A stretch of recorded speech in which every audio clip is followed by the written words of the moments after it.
22 मार्च पूरे कैलेंडर का एक अहम दिवस होता है। विश्व जल दिवस इस दिन सेलिब्रेट किया जाता है। इस वर्ष 2023 की जल दिवस की जो थीम है, accelerating the change to solve the water and sanitation crisis.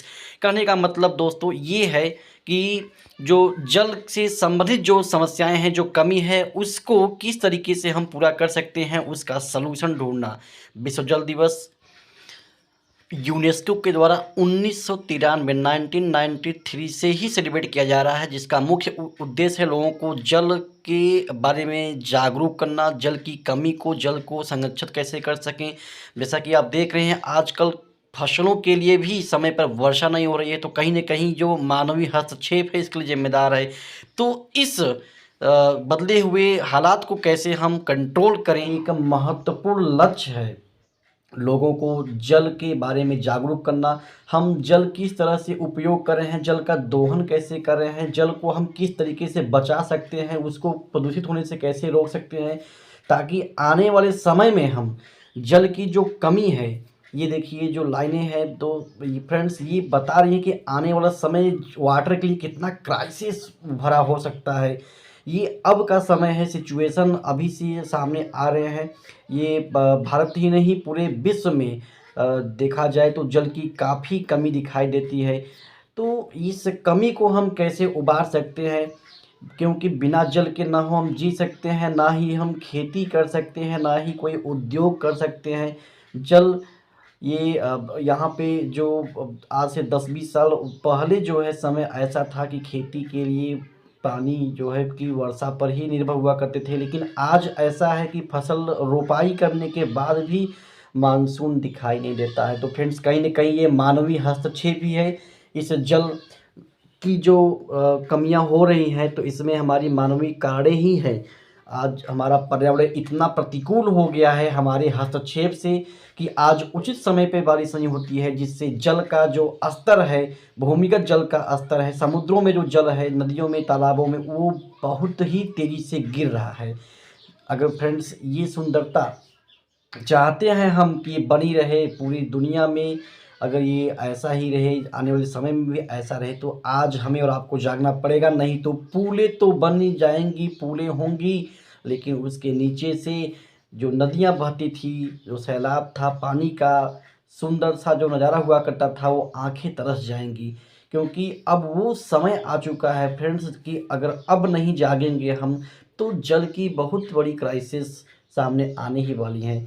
तमाम जो है क्षेत्र में देखिए, इंडिया की ही बात कर लें तो उत्तर प्रदेश का बुंदेलखंड अभी अब मार्च अप्रैल आते आते वहाँ पर पानी की कमी हो जाती है। वहाँ पर ट्रेन या जो द्वारा जो है पानी को पहुँचाया जाता है, कभी कभी ऐसी स्थिति हो जाती है, इतनी भीड़ हो जाती है कि पाइप लेने के लिए पानी लोग 2-3 दिन का वेट करते हैं। तो बताइए प्यास कैसे जो है कि जिस व्यक्ति को लगी होगी वो कैसे जो है जी पाएगा।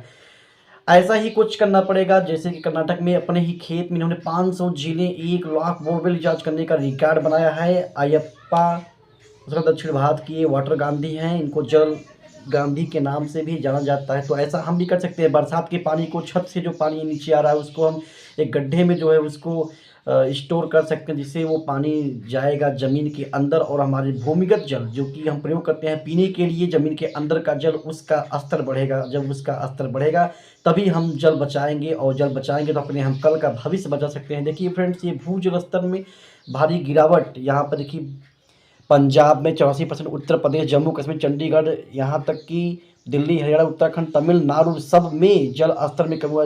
पंजाब में 84% कमी हुई है, उत्तर प्रदेश में 83%, जम्मू कश्मीर 81%। तो ये रिकॉर्ड है। इस तरीके से अगर अब नहीं जागेंगे तो जल की उपलब्धता हमारे लिए बहुत ही खतरनाक हो जाएगी, बहुत ही कम हो जाएगी। ये जो प्रति व्यक्ति जो क्यूबिक मीटर से कम है, लगभग जो 1700 क्यूबिक मीटर वार्षिक उपलब्धता जल दबाव था, अब जो है लगभग 1000 क्यूबिक मीटर से भी कम रह पाया है। समय 1951 से 2050 तक ये 1140 के आसपास रहेगा। इसी प्रकार से जो हमारे दक्षिण के क्षेत्र हैं, तमिलनाडु, वहाँ की स्थिति भी 10 साल के औसत से नीचे जो है कि देखने को मिली है। अलियार, शोलियान, मेहूर, सब के सब लगभग 16-9 ये जो ग्राफ दिख रहे हैं, उतने जो है गुना जो है जल के स्तर कम हुए हैं। ये देखिए भूमिगत जल का किस प्रकार से दोनों हो रहा है। पंजाब में देखिए 154 था, अब 172 उपयोग किया जा रहा है। हरियाणा है वहाँ पर 109 है और अब 133 वहाँ पर प्रयोग किया जा रहा है। ये रिकॉर्ड जो है कि आप समझ सकते हैं किसी भी राज्य का देखिए पहले और अब का जो रिकॉर्ड है वो बढ़ा हुआ है। तो इस तरीके से हम जल की खपत तो कर रहे हैं लेकिन बचा नहीं रहे हैं, तो ये कहीं न कहीं हमें नुकसान ज़रूर पहुँचाएगा। दोस्तों अगर हम चाहते हैं कि भविष्य बना रहे, हम चाहते हैं कि जैसा हमने जल का उपयोग किया, एन्जॉय किया, हमारे आने वाली पीढ़ी को कोई भी चीज़ हम अपने बच्चों से अगर जोड़ कर देखें, उनकी खुशियों से जोड़ कर देखें, क्या आप चाहेंगे कि आने वाली पीढ़ी में हमारे बच्चों को यानी उनको भी जल की कमी झेलनी पड़े? तो आपका जवाब नहीं होगा। तो उसको अब से ही बचाना शुरू करिए दोस्तों, क्योंकि अगर हम वाटर को अब नहीं बचाएँगे तो हमारे बच्चों को पीने के लिए क्या मिलेगा? वो झेलेंगे और जो हालात हैं वो बहुत ही बुरे हो जाएँगे। तो इसलिए अब हम जल संरक्षण की ओर ध्यान देंगे। 22 मार्च विश्व जल दिवस, एक कदम आप अपनाइए, घर के बगल में गड्ढा बनाइए, उसको ढक दीजिए और पानी जो है छत का उसको पाइप के माध्यम से जोड़ दीजिए ताकि जितने भी बरसात का पानी हो उसके अंदर जाए और वो पूरे बरसात में अगर आप देखें फ्रेंड्स, जितनी भी बारिश होगी सब के सब पानी ज़मीन के अंदर अगर सोख लेता है तो वो भूमिगत जल को ज़रूर बढ़ाएगा। 70% जो है वो पानी शरीर में होता है और अगर हमको पानी न मिले लगातार तो 5 दिन में इंसान की मौत हो जाती है। तो इतना इम्पोर्टेंट है ये पानी, फिर भी अगर हम नहीं समझेंगे तो वो दिन दूर नहीं जिस दिन अब हम खुद को बचा नहीं पाएँगे पानी की कमी से।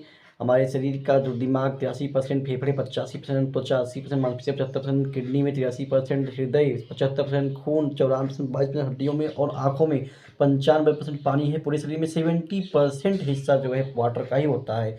तो वाटर इतना आम है, एक आम जो है ऑर्गेनिज़्म के लिए, मनुष्य के लिए भी। अब ये जो सुंदरता है, ये जो लग्ज़री जीवन है, अगर हम चाहते हैं कि ऐसे ही हम जीते रहें, तो आज से ही हमको पहल करनी पड़ेगी। जल संरक्षण की दिशा में हमको कदम उठाना पड़ेगा, लोगों को जागरूक करना पड़ेगा। जो पानी आप खर्च कर रहे हो, अब उसको खर्च मत कीजिए, उसको रीयूज़ करने का प्रयास करिए। चलिए दोस्तों, अब बात करते हैं जल संरक्षण हम कैसे कर सकते हैं। तो जल संरक्षण करने के लिए जो हमारे बागवानी के जो पौधे होते हैं, खेतों में जो पौधे होते हैं, उनको जल एक उचित मात्रा में दिया जाए।